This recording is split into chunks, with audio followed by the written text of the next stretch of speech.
इथलं पाहिजे तुमच्या भीमसेन जोशीला, बरोबर ना? पीएम ची व्यवस्था आहे.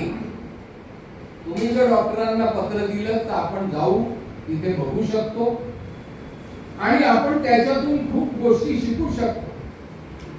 किडनॅप कुठे आहे ते लोकांना माहितीच नसतं. तो म्हणतो इथे किडनॅप.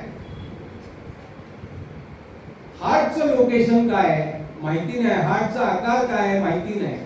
फुफ्फुस केवढी मोठी असतात ग्रोनअप माणसाच्या बाबतीत. आणि पोटाला हायपोकॉन्ड्रियम म्हणतात. त्याचे उभे 2 आणि आडवे 2 रेषा मारल्यावर 9 भाग होतात. या 9 भागामध्ये कुठल्या भागामध्ये काय काय इंद्रिय आहे हे आपल्याला तो पीएम बघताना कळतं, शवविच्छेदन बघताना कळतं. आणि डॉक्टर सुद्धा एखादे जर चिकित्सक असतील तर ते आपल्याला गाईड करू शकतात. मला हे बघवणार नाही, बापरे मला चक्कर आली असं म्हणून फौजदारी वकिलाला चालणार नाही. डॉक्टर रोजच काम करतात ते, आपण कधीतरी जाऊन बघायला काय हरकत आहे. पीएम. दुसरा एक भाग आहे एमएलसी, मेडिको लीगल सर्टिफिकेट. त्याचे कॉलम्स कुठचे आहेत तुम्ही समजून घ्या, सिरियल नंबर पासून रिमार्क पर्यंत. हे काय कॉलमची युटिलिटी काय, जखमांचे प्रकार काय, त्याच्यावर आपण नंतर कधीतरी बोलू. त्या जखमा कशामुळे होतात, त्या ओळखायच्या कशा, याचं ज्ञान तुम्हाला थोडं थोडं मिळवावं लागेल. तुम्ही तयारी करता जेव्हा पीएम मधले कुठले महत्वाचे कॉलम आहेत हे तुम्ही समजून घेतलं पाहिजे आणि ते लक्षात ठेवले पाहिजे की हे कॉलम महत्वाचे आहेत आणि याच्यावर आपल्याला हॅमर करायचं. फॉर एक्झाम्पल मी तुम्हाला सांगतो, सरफेस वुंड 17, 19 हेड, थोरॅक्स आणि ॲब्डोमेन, 13 रायगर मॉर्टिस पोझिशन आणि त्या 19 मधला स्टमक फूड कंटेंट्स आहे.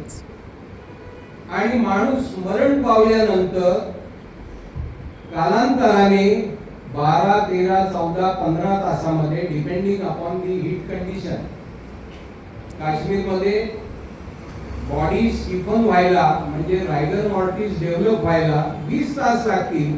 मुंबई ठाण्याच्या वातावरणामध्ये कदाचित 12, 13, 14, 15 तासात बॉडी कडक झालेली असते. गावातले लोक ते डोळे बंद करतात, पाय बांधून ठेवतात. आठवतंय का तुम्हाला? हात असे पुढे बांधून ठेवतात. ते नंतर जर हात बांधायला गेले, समजा वेळेवर ते बांधले नाहीत तर ते हात येणार नाहीत. ते हात फ्लेक्स होतील, इकडे लांब होतील आणि पाय लांब होतील, डोळे उघडे राहतील त्याचे.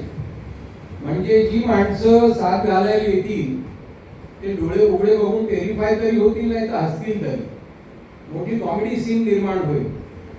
रायगर मॉर्टिस म्हणजे स्टिफनिंग ऑफ द बॉडी. हे मसल जे आहे त्याच्या खालचे जॉइंट जे आहेत ते कडक व्हायला सुरुवात होते.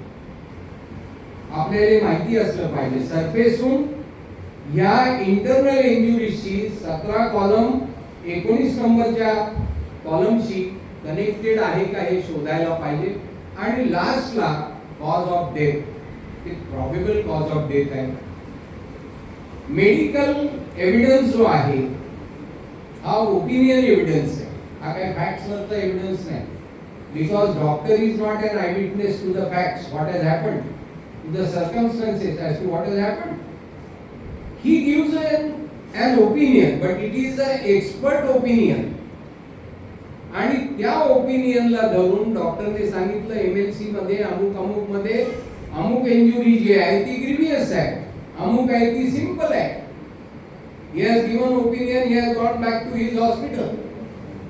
Now it is the court who has to draw its own opinion on the basis of opinion given by the doctor. Then it becomes evidence. And while appreciating evidence at the time of giving judgment, कोर्टाने स्वतःचं opinion form करायचे. त्याच्यासाठी आपण कोर्टाला काय opinion form करायला लावायचे हे तुमच्या आणि माझ्या हातात आहे. By way of cross examining the medical officer, weather he is on medical legal certificate, or whether he is on PM, or whether he is on toxicological समजा ऍडमिनिस्ट्रेशन ऑफ पॉइझन असेल, आपण त्या साहेबांना ओपिनियन फॉर्म करायला लावायचे आरोपीच्या बाजूने. त्याच्यासाठी तुम्हाला रिटॅलिएशनची गरज आहे, क्रॉस एक्झामिनेशन. आणि ही क्रॉस एक्झामिनेशन अल्टिमेटली